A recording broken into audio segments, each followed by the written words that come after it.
Hello बच्चों, आज हम क्रिप्ट अरिथमेटिक का एक क्वेश्चन लेने वाले हैं। क्वेश्चन है FOUR plus FIVE is equal to THREE। अभी इसमें हमें इन लेटर्स को डिकोड करना है।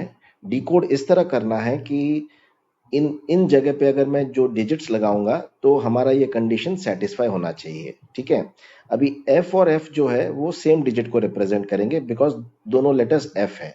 आर और आर भी सेम लेटर को करेंगे, ई ये सेम लेटर्स को करेंगे।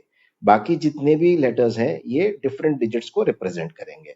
तो ये क्रिप्ट अरिथमेटिक में इस तरह का सिचुएशन आपको दिया जाता है और आपको इन क्वेश्चंस को सॉल्व करने के लिए जनरली ज्यादातर ट्रायल एंड एरर का मेथड यूज करना होता है। इसमें रूल ऑफ ओमिशन काफी इंपॉर्टेंट होता है कि आपको ये देखना होता है कि ये डिजिट्स तो नहीं लगने वाले हैं, कुछ लॉजिक के बेसिस के ऊपर ऑफ कोर्स। तो ये डिजिट्स नहीं लगने वाले हैं तो बाकी के डिजिट्स लगेंगे। इस तरह से आपको एक एक लेयर को हटाना होता है। जैसे जैसे आप हटाते जाएंगे वैसे वैसे धीरे धीरे आंसर आपके करीब आता जाएगा। So this is another aspect of crypt arithmetic, and a very important aspect of crypt arithmetic is आपको इन क्वेश्चंस सॉल्व करते वक्त आपका फोकस बहुत पीक पे होना चाहिए। अगर थोड़ा भी डिस्ट्रैक्शन होगा ना तो आप वो फ्लो छूट जाता है, डाइल्यूट हो जाता है। तो आपका फोकस बहुत इंपॉर्टेंट रोल प्ले करता है। तो आज हम इस क्वेश्चन को सॉल्व करेंगे और मेरे साथ आप एक पेपर और पेन भी ले लीजिए ताकि आप जब मैं कर रहा हूं तो आप भी लिखते जाइए तो आपका थोड़ा अंडरस्टैंडिंग और बेटर होगा। My name is Nitin Chauhan और मैं यहाँ iMinds एकेडमी में मैथ ट्यूटर और मेंटोर हूँ और हम मैथ्स को बहुत इंटरेस्टिंग बनाते हैं। मैथ्स इज अ सब्जेक्ट जिसमें अगर इंटरेस्ट अगर आपका उसके साथ बना रहेगा या फिर आपका इंटरेस्ट इंक्रीज होता रहेगा तो आपके लिए मैथ्स आसान से आसान होता जाएगा और वो आपका बहुत बड़ा अच्छा फ्रेंड बन सकता है। सो maths is a very very sensitive subject. इसको आप फ्रेंड बनाओ तो ये आपका बहुत अच्छा फ्रेंड बनेगा और अगर इससे आप थोड़ा सा नाराज रहोगे, इसको अवॉइड करोगे तो मैथ्स आपका फ्रेंड नहीं बनेगा। ठीक है। तो हम आपकी मदद करेंगे फ्रेंड्स को आपका फ्रेंड बनाने में, और अगर वो आपका फ्रेंड ऑलरेडी है तो उस फ्रेंडशिप को हम और गाढ़ी और स्ट्रॉन्ग बनाएंगे। ठीक है। So let's start now. The question before us is FOUR plus FIVE is equal to THREE। अब क्रिप्ट अरिथमेटिक में मोस्टली जनरली ये जो यूनिट्स प्लेस है और ये जो एक्सट्रीम लेफ्ट है, यहाँ मोस्ट ऑफ द क्वेश्चंस में आपको मेजर क्लूज मिलते हैं। ओके। सो ये पोजीशंस थोड़ी ज्यादा इंपॉर्टेंट होती है, बाकी भी होती है बट ऑफ कोर्स ये थोड़ी ज्यादा क्वेश्चंस में इस पोजीशन और इस पोजीशन पे थोड़ी अहमियत ज्यादा दी जाती है। ये क्वेश्चन में भी ऐसा ही सिचुएशन है। अब देखिए यूनिट्स प्लेस में R plus E equals to E, पहले हम क्या करते हैं यहाँ डिजिट्स लिख देते हैं 0 1 2 3 4 5 6 7 8 और 9। मतलब आर की जगह पे इन डिजिट्स में ही कोई ना कोई डिजिट आ सकता है ना। अभी R plus E equals to E, कौन सा नंबर और कौन सा डिजिट यहाँ डालेंगे ताकि उसको ऐड करने से ई आएगा? 1 प्लस ई इक्वल्स टू ई आएगा? नहीं आएगा। 2 प्लस ई इक्वल्स टू 2 आएगा? नहीं आएगा। So the only digit that can come in this place R की जगह पे वो सिर्फ जीरो है ना। तो मैं क्या करता हूँ, 0 प्लस ई इक्वल्स टू ई होता है, इसलिए इस जगह पे मैं इसको जीरो डाल देता हूँ और इसको मैं कट कर देता हूँ। अब ये ओ और ये जीरो कंफ्यूजन होगा तो मैं इस ओ को क्या करता हूँ, इसको सर्कल बना देता हूँ ताकि हमको पता चले कि ये वाला जो है ये जो ओ जीरो दिख रहा है ये एक्चुअली ओ है, ये जीरो नहीं है और बाकी जीरो है। अब आर हमारा जीरो हो गया, यहाँ भी आर है, तो इसका मतलब ये है कि ये पोजीशन पे भी जीरो आ जाएगा। ठीक है ना। अब हम चलते हैं इस पोजीशन पे, THOEE है ना। अभी ये जो टी है इस पोजीशन पे क्या डिजिट आ सकता है, उसका एक लॉजिक ये देखना होगा कि जब भी आप दो नंबर कोई भी ऐड कर रहे हो, ओके, तो मैक्सिमम कैरी ओवर इज 1। अगर दो नंबर ऐड कर रहे हैं तो मैक्सिमम कैरी ओवर इज 1। मैं आपको इस तरह से लिख देता हूं, नंबर्स और carry over. Let me right it properly, एक सेकेंड ना, सॉरी, इसको मैं थोड़ा ठीक कर देता हूँ। Carry over. तो अभी सपोज दो नंबर कोई भी हम ऐड करते हैं तो maximum carry over, let me add this word called maximum carry over is 1। अगर 3 नंबर ऐड कर रहे हैं तो मैक्सिमम कैरी ओवर 2 होगा। अगर 4 ऐड कर रहे हैं 4 नंबर्स तो हमारा मैक्सिमम कैरी ओवर 3 होगा। आप पूछेंगे ये कैसे हमने डिराइव किया, तो चलो एक छोटा सा हम एग्जांपल लेके देखते हैं। अब ये दो नंबर मैं ले रहा हूं, मैं I will take the maximum number, okay.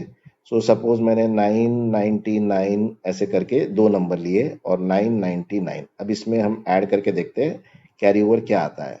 9 + 9 18, 1 18, sorry ये 19 होगा, 19 और फिर ये 1 अगेन 19। यहाँ आप देखेंगे तो कैरी ओवर क्या आया हमको, 1 आया। मतलब दो नंबर ऐड किए, जो मैंने मैक्सिमम लिया, इससे बड़ा नंबर तो हो ही नहीं सकता है, राइट, 3 डिजिट में। सो ये दो नंबर ऐड किया तो मुझे कैरी ओवर क्या आया, 2 आया,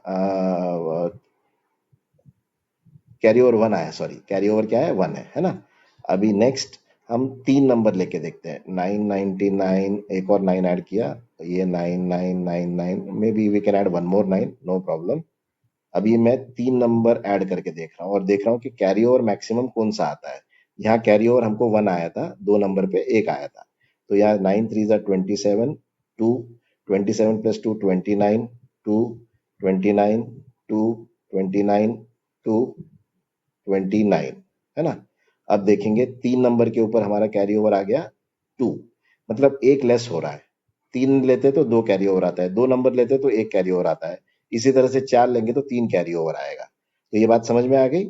अभी मैं इसको यहाँ इरेज कर देता हूँ, ठीक है, ताकि कंफ्यूजन नहीं हो। हाँ, तो अभी यहाँ दो नंबर है, दो नंबर है, इसका मतलब कैरी ओवर कितना आएगा, कैरी ओवर आएगा 1। तो मेरा टी जो है, टी मुझे मिल गया 1। तो मैं इस टी की जगह पे 1 डाल देता हूँ, क्योंकि कैरी ओवर है इसलिए 1 आना ही जरूरी है यहाँ, है ना। तो मेरा 1 भी इधर कैंसिल कर दिया। अब मेरे 2 डिजिट निकल गए, बाकी के डिजिट बचे हैं। अब आ जाते हैं इस पोजीशन पे, राइट। अब ये 0 है, ये ई है। अब हम क्या करेंगे, ई की जगह पे हम 2 लेके देखते हैं। सपोज 2, अच्छा 0 और 1 क्यों नहीं ले रहा हूं, क्योंकि 0 और 1 यूज हो चुके हैं, तो मतलब 0 और 1 तो आ ही नहीं सकते। ई की जगह पे 2 लेके देखते हैं। अगर मैं 0 + 2 = 0 और इधर मैं 2 लेता हूं, इसको मैं एरेज करके 2 लिख देता हूं और इधर भी 2 लिख देता हूं, तो ये 2 हो गया, ये 2 हो गया, है ना। और ये ई 2 है, तो मतलब यहाँ 2 आना चाहिए, राइट। तो ये भी 2 होना चाहिए। अब 0 + 2 2, ठीक है। u + v = 2। अब इसके ऑप्शंस क्या क्या हो सकते हैं, u + v के, u + v के ऑप्शंस हो सकते हैं, 1 + 1 हो सकता है, या फिर क्योंकि 1 + 1 जनरली मैं लिख रहा हूँ, फिर बाद में हम ओमिट करेंगे। और ऑप्शंस क्या हो सकते हैं, 2 आने के लिए 12 भी हो सकता है, राइट, है ना। इधर 12 अगर आता है तो एक कैरी ओवर हो जाएगा। तो 12 बनने के ऑप्शंस क्या क्या है हमारे पास, हमारे पास है 12 बनने के 3 + 9 भी हो सकता है। u और v 3 9 होगा तो यहाँ 12 हो जाएगा और एक कैरी ओवर जाएगा। तो मतलब 3 9, 3 + 9 भी हो सकता है u + v। इसके बाद 4 और 8 भी हो सकता है, उससे भी 12 बनता है, तो 4 + 8 भी हो गया। और 5 और 7 भी हो सकता है, सो 5 + 7 भी हो सकता है, राइट। तो अभी हमारे पास 4 ऑप्शंस हैं। अब u + v 1 + 1 इसलिए ओमिट हो जाएगा। पहली बात तो ये है कि u और v डिफरेंट डिजिट्स है और ये दोनों एक ही डिजिट आ रहे हैं, वो एक कारण है इसको ओमिट करने का। दूसरा कारण ये है कि 1 ऑलरेडी यूज हो चुका है, तो e का u और v का वैल्यू 1 और 1 हो ही नहीं सकता। इसका मतलब ये है कि मैं इसको ओमिट कर सकता हूं। अब आ जाते हैं 3 और 9 पे। तो हम क्या करेंगे, uv की जगह पे 3 और 9 लिख के देखते हैं कि हमारा जो ये क्वेश्चन है ये किस रूप में, किस फॉर्म में बदलता है। So now I will write here f again o, right. और u की जगह पे मैंने सपोज 3 लिया और यहाँ आ गया 0, क्योंकि लास्ट का ये 0 है, r की जगह पे 0 है, राइट। ध्यान रखना, इसलिए मैंने कहा था कि फोकस होना जरूरी है। थोड़ा सा भी फोकस हिलेगा तो हमारा फिर जो स्ट्रैटेजी है दिमाग में जो चल रहा है वो डाइल्यूट हो जाएगा। अब ये 5 यहाँ आ गया, 5 के लिए ये I हो गया, और V की जगह पे मैं इस बार 9 ले रहा हूँ, मैं इस पर्टिकुलर कॉम्बिनेशन को यूज कर रहा हूँ, तो 9, और ये E की जगह पे 2 आएगा, क्योंकि मैंने E पर 2 लगाया था, इसीलिए ये सब ये ऑप्शंस मैं एक्सप्लोर कर रहा हूँ, राइट। तो अभी मैंने इधर एक लाइन लगा दी और इसको एक प्लस साइन दे दिया। अब 0 + 2 2 और 3 + 9 12, तो मतलब मेरा E जो है E2 रह रहा है, अभी तक तो सब ठीक चल रहा है, और ये 9 + 3 12, यहाँ एक कैरी ओवर आ गया, राइट। और इधर मुझे 0 आना है ना, ये 0 है, ये 0 है, और ये 1 है, और ये H है, राइट। अभी ध्यान देना, अभी यहाँ 0 आना है मुझे, 0 आने के लिए 1 + O + I should give me 0। मैं यहाँ लिख देता हूँ 1 प्लस, एक ये जो है ये कैरी ओवर है, इसका कैरी ओवर है, 1 + O + I should give me here 0। 0 तो आ नहीं सकता है, इसका मतलब ये 10 होगा, है ना। तो this has to be sum of 10। अब हम चले जाते हैं, अच्छा 3 और 9 उसमें यूज हो चुका है, तो मैं 3 और 9 को भी कट कर देता हूँ, 3 और 9 कट हो गए। अब मेरे पास बचे क्या, 2 4 5 6 7 8, ये 6 डिजिट्स बचे हैं, और मुझे 1 + O + I शुड बी 10। तो अभी इसका मतलब ये है कि ये O + I should be equal to 9, है ना। मैं इसको ऐसे लिख देता हूँ, 1 + O + I इक्वल्स टू 10, मतलब O + I मेरा 9 होना चाहिए। अब उसके लिए ऑप्शंस क्या क्या अवेलेबल है, 7 और 2 हो सकता है, और कुछ ऑप्शन है क्या, 5 और 4 भी हो सकता है, 7 और 2 और 5 और 4 से 9 बनेगा, है ना। So this options, both options are okay. So now what I will do, अभी मुझे O + I के लिए जो ऑप्शंस मिले हैं वो 2 + 7 मिला है, एम आई करेक्ट, हाँ 2 + 7 और 5 + 4, 5 + 4, 5 + 4। अच्छा 2 तो हमारा यूज हो चुका था, हमने तो ये पहले ही कट कर देना चाहिए था, ये अभी कट कर देते हैं। तो इसका मतलब ये है कि 2 और 7 तो मेरा रूल्ड आउट हो गया, क्योंकि 2 ऑलरेडी यूज हो चुका है, ये हमने पहले कट नहीं किया, इसलिए थोड़ा हमको कंफ्यूजन हो गया। तो ध्यान रखना कि जब भी कोई डिजिट यूज हो जाए तो उसको एक बार कट कर दो। अब 4 + 5 इज इक्वल टू 9, और इन तीनों को ऐड करके कहीं 9 आने नहीं वाला है, मतलब 5 और 4 ही एक ऑप्शन मेरे पास अवेलेबल है।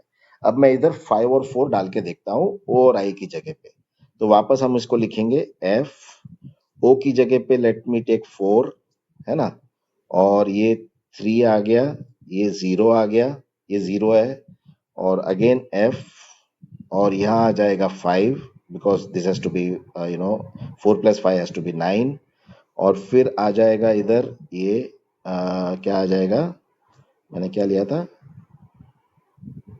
9, 9, राइट 9 लिया था, और ये आ गया 2।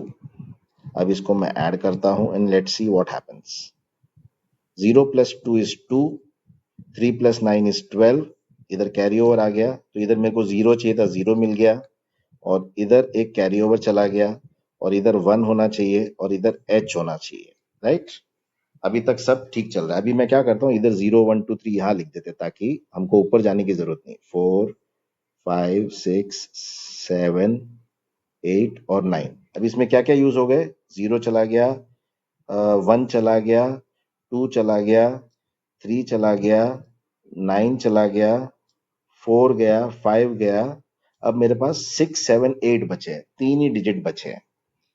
अब सपोज मैं यहाँ 6 डालता हूँ, राइट, तो 6 + 6 12, और एक 13, और H हो जाता है 3, बट 3 तो ऑलरेडी यूज हो चुका है। मैं वापस रिपीट कर रहा हूँ, मेरे पास बचे क्या है, 6 7 8, है ना।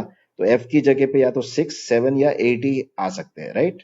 तो मैं यहाँ सपोज 6 डालता हूँ, तो क्या होगा, 1 + 6 7, 7 + 6, मैं आपके लिए लिख देता हूँ ताकि आपको समझ में आए। मैं चलो F को 6 लिख के देखता हूँ, तो H की जगह पे क्या आएगा, 1 + 6 7, 7 + 6 3, आई मीन 13, राइट।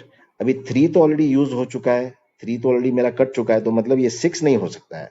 समझ में आई बात, ये 3 यहाँ आ रहा है, इसलिए ये 3 तो 6 तो नहीं हो सकता है। तो मैं इसको क्या करूंगा, अभी दूसरे नंबर से ट्राई करता हूँ। 6 मेरा रूल्ड आउट हो गया, अब मैं 7 से ट्राई करता हूँ। सपोज F मेरा 7 है, तो मैं क्या करता हूँ, 7 + 1 8, 8 + 1 8 + 7 15। अब 5 भी ऑलरेडी यूज हो चुका है, मतलब ये 7 नहीं हो सकता है, तो इसको भी हम निकाल देते हैं। अब आ जाते हैं लास्ट डिजिट पे, 8 8 8 8 + 8 what you call 16, 16 + 1 17, 8 + 8 16, 16 + 1 17। तो यहाँ 7 आ गया, और 8 भी मेरे पास अवेलेबल है और 7 भी अवेलेबल है, मतलब ये है, ये ये पूरा कंडीशन सेटिस्फाई हो रहा है। तो 7 is also gone, 8 is gone. अब बचा 6, इसमें यूज नहीं हुआ। तो अभी हम देखेंगे हमारा जो ये आंसर है ये सेटिस्फाई हो रहा है कि नहीं। अब देखो, ये FOUR है, राइट? तो मैं क्या करता हूं, F is equal to 8 and O equals to 4, right? This is O. O equals to 4, U equals to 3 and R equals to 0. तो ये सब अलग अलग डिजिट है। मैं इधर एक काम करते हैं, 1 2 3 4 5 6 7 8 और 9। अब F8 चला गया तो ये कट हो गया, O का वैल्यू 4 है तो 4 गया, U का वैल्यू 3 है तो 3 गया, R का वैल्यू 0 है तो 0 गया, राइट? अब FIVE, F is equal to मेरा 8 है, सो 8 ऑलरेडी मैंने काट दिया है। I इक्वल्स टू मेरा क्या आया, 5 आया, I इक्वल्स टू 5। तो मैं I को 5 पे कट कर दिया मैंने, राइट? V इक्वल्स टू मेरा क्या आया था, 9, तो ये 9 को मैं कट कर देता हूँ। और E इक्वल्स टू मेरे को 2 आया था, राइट? सो 2 को कट कर दिया, ये 2 भी कट हो गया, और क्या बचा, हाँ, और ये जो 1 है ये T की जगह पे 1 भी कट हो गया। सो T, अभी THRE लिखते हैं, सो T इक्वल्स टू 1, तो 1 कट हो गया इधर। H का वैल्यू क्या था, H का वैल्यू 7, तो मेरा 7 भी कट हो गया, राइट? और R अपना 0 था ही पहले, ये R जो 0 ये 0 है, और E हमारे पास 2 है ही है, 2 और 2। So now you see 17022, 17022, FIVE 8592, 8592, FOUR 8430, 8430. So this is a perfect, हमारा जो solution है वो हमको मिल चुका है। ये जो है ये solution इसका, इसको मैं राउंड करके इसको solution बना देता हूँ। So this is our final solution. तो बच्चों, कैसा लगा ये पर्टिकुलर एक्सप्लेनेशन? इसमें मजा बहुत आता है। इसमें जब अपन करने जाते हैं ना, तो जैसे एक एक लेयर खुलता है ना, तो इट बिकम्स लाइक एक जर्नी की तरह दिखता है कि चलो इधर तक पहुंच गए, अभी और आगे बढ़ते हैं और आगे बढ़ते हैं और आगे बढ़ते हैं, और फाइनली जब हमें डेस्टिनेशन मिलता है तो बड़ा सुकून मिलता है। Is it not? So that's all for today. It was really fun talking to you, interacting with you. और आप लोग भी क्रिप्ट अरिथमेटिक के क्वेश्चंस अगर हो तो उसको प्रैक्टिस कीजिए, ये बड़ा इंटरेस्टिंग टॉपिक होता है। और ये क्वेश्चंस जनरली आपको ओलंपियाड्स, IPM, थोड़े हायर लेवल एग्जाम्स में आपको इस तरह के क्वेश्चंस देखने को मिलते हैं। तो इसको प्रैक्टिस चाहिए होती है, और जितना प्रैक्टिस करेंगे उतना ये हाथ बैठेगा आपका। सो that's all for today. I will come back with new I super solver, एक नया क्वेश्चन के साथ आऊंगा। तब तक के लिए goodbye and take care of yourself.